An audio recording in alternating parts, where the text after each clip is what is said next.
কারে কারে মারুম তরে না ওরে না না আগে তরে আরে দোস্ত তুমি কই যাও দেখা যাও আমি কেমনে দান্ডি ফাটাস করি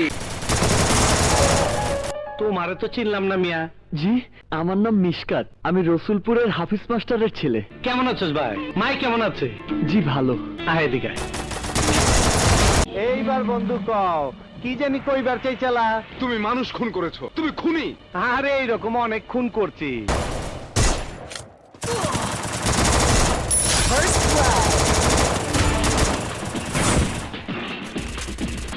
আসসালামু আলাইকুম বড় ভাই আয়া পড়ছি তুমি আপনারে চুমা দিবা আপনার লগে কোলাকুলি করবার আইছি মুখ সামনে কথা বল। আমার গায়ে কোন রকম আঘাত করলে তোকে কুকুরের মতো গুলি করে মারবে। কুত্তার বাচ্চা তুই কইলিটা কি তুই কইলিটা কি এই